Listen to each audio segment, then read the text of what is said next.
there, grading fans, and today we're going to talk about why people turn this into this. Now, grading is nothing new. It's been around 100 years or so. People use it for grading coins, stamps, any collectible really. This is just one for action figures. There seems to be three schools of thought. The first one is authentication. Now, I don't know if you know, but a lot of the weapons, accessories and stuff over the years, they've been duplicated.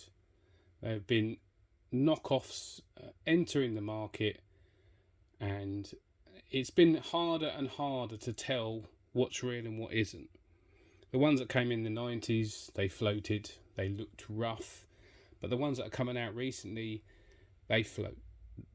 They look exactly the same, and not only can they be faked relatively cheaply with the new generation of 3D printers, but scanning from the original and then creating from the same color, it's very difficult to tell the difference.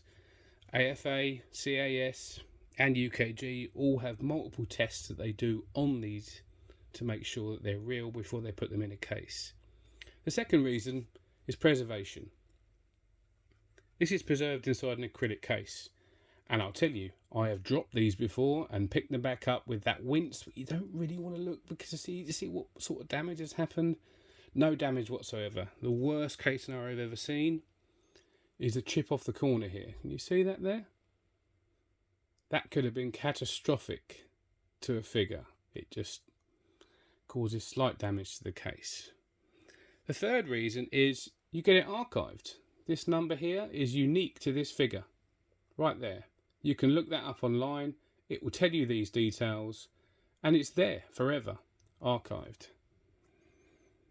For me, this is invaluable, and I'll show you a few eBay examples here. Yes, these are just accessories. Now let's give you another example. This is a Luke Jedi. Nice figure, 85. Now essentially it's got three parts. Besides the figure, you've got the cloak, you've got the lightsaber, and you've got the blaster. It's called a palace blaster. Now, if I told you that these accessories are worth more than the figure itself in every regard. So the palace blaster goes for about £30-40, lightsaber about £30, cloak maybe 15, and a decent Luke will only cost you £20-25. These are easy to fake. I mean, look at that lightsaber. It's just a green stick. The palace blaster obviously is a little bit more complex, but with 3D printing you can make all of these things, which devalues this. That 3D printing accessory will not make its way through the grading process. It will be rejected by UKG. So if authentication is important to you, the only way forward is to grade. And I know that there's not as widespread now, but within 3 to 5 years, these type of printing techniques that could replace one of these will be in every household. They'll be cheap. They'll be cheap to make. They'll be cheap to reproduce. And only the ones inside these acrylic that have been authenticated independently will hold their value. I know collecting isn't all about value, but it is also about not buying fakes. And when you can see with your eye or basic tests, then fair enough. But that era of collecting is coming to a close.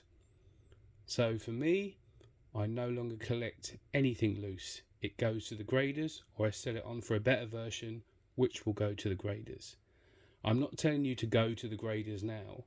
I'm saying in the future, the only collectibles that are plastic and easily reproduced like this, the only ones that will hold their value will be the ones that have been independently valued and authenticated by companies like UKG. So this is why I collect UKG, and this is why I think it's the only way to secure my investment into a hobby that I love so much.